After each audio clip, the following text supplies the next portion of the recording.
যিকোনো এটা সাইড লৈ লওক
परिषद सचेतन नागरिक मंच और संख्यालघु संग्राम परिषदर उद्योगत राइजर सहयोगत এই प्रतिबादी समदल कार्यसूचीर जरिए सरकार সকীয়াই দিব বিচাৰিছো যে আমাৰ অসমৰ বিভিন্ন প্ৰান্তত যি অমানৱীয় ভাৱে উচ্ছেদ প্ৰক্ৰিয়া চলি আছে এই কাণ্ডটোক ধিক্কাৰ আৰু গৰিহণা দিছো।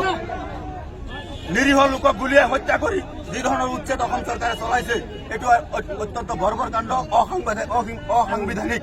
গতিকে আমি অসমীয়া পৰিষদে চৰকাৰক দাবী জনাইছো যে চৰকাৰী ভূমিত যিসকল লোক বসবাস কৰি আহিছে দীৰ্ঘদিন ধৰি সেইসকল মানুহক সংস্থাপনৰ ব্যৱস্থা কৰক। সংস্থাপন, তেওঁলোকক উপযুক্ত খাদ্য, বাসস্থান আৰু তেওঁলোকৰ যি নিৰাপত্তাৰ ব্যৱস্থা কৰি তাৰ পিছত উচ্ছেদ কৰক। আমাৰ কোনো আপত্তি নাই, কিন্তু যি ধৰণে বৰ্বৰ অন্যায়ভাৱে মানুহখিনি গুলিয়াই হত্যা কৰি যি অত্যাচাৰ চলাই উচ্ছেদ চলাই আছে এই কাণ্ডটোক আমি অসম চৰকাৰক সকীয়াই দিছো যে অনাগত দিনত অসমীয়া পৰিষদৰ তৰফৰ পৰা আৰু বিভিন্ন সংগঠনৰ উদ্যোগত যি আন্দোলনৰ কাৰ্যসূচী লৈছো ইয়াৰ জৰিয়তে অসম চৰকাৰক সকীয়াই দিছো যে ভৱিষ্যতে উচ্ছেদ কৰিবলৈ হলে এই মানুহখিনিক উপযুক্ত সংস্থাপনৰ ব্যৱস্থা কৰি তাৰ পিছত উচ্ছেদ কৰিব।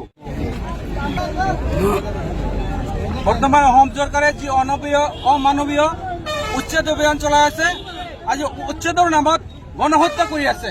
এই গণহত্যাক আৰু এই উচ্ছেদক আমি অসম চৰকাৰ তথা বিজেপি চৰকাৰক গৰিহণা দিছো। হিমন্ত বিশ্ব শৰ্মাক যি ধৰ্মীয় সংখ্যালঘুৰ ওপৰত টাৰ্গেট কৰি এই অমানৱীয় অত্যাচাৰ চলাই আছে, উচ্ছেদ চলাই আছে। এই কাণ্ডক আমি অসম সংগ্ৰাম পৰিষদ তথা মৰিগাঁও জিলাৰ পৰা তেওঁ ধিক্কাৰ দিছো, গৰিহণা দিছো। এই অমানৱীয় উচ্ছেদ অতি শীঘ্ৰে বন্ধ হ'ব লাগে আৰু তেওঁ এজন অসম চৰকাৰ, তেওঁৰ দায়িত্ব আছে অসমৰ যি সংখ্যালঘু বা সংখ্যাগুৰুসকলক নিৰাপত্তা দিয়া, কিন্তু তেওঁ নিৰাপত্তাৰ নামত তেওঁ গণহত্যা কৰি আছে। এই গণহত্যাক আমি সংখ্যালঘু সংগ্ৰাম পৰিষদে ধিক্কাৰ দিছো আৰু অতি শীঘ্ৰে উচ্ছেদিতসকলক নিৰাপত্তা দিব লাগে আৰু নিৰাপত্তা দিয়াৰ পিছতে উচ্ছেদ কৰিব লাগিছিলে। কিন্তু সেইসকলক যিসকলৰ ভূমি নাই, তেওঁলোকে আজি চৰকাৰী মাটিতে হওক তেওঁ বসবাস কৰি আছে, তেওঁলোকক নিৰাপত্তাৰ ব্যৱস্থা কৰিহে তেওঁলোকক উচ্ছেদ কৰিব লাগিছিলে। কিন্তু কোনো নিৰাপত্তা ব্যৱস্থা নকৰি তেওঁলোকক অমানৱীয়ভাৱে অত্যাচাৰ কৰি তেওঁলোকক আজি গুলিয়াই হত্যা কৰি তেওঁলোকক উচ্ছেদ কৰা হৈছে। গতিকে এইসকলক আমি ধিক্কাৰ দিছো, গৰিহণা দিছো আৰু অতি শীঘ্ৰে এই উচ্ছেদ বন্ধ হ'ব লাগে, নহলে আজি যি কাৰ্যসূচী আছে পৰৱৰ্তী আমি জংগী কাৰ্যসূচী ল'বলৈ আমি বাধ্য।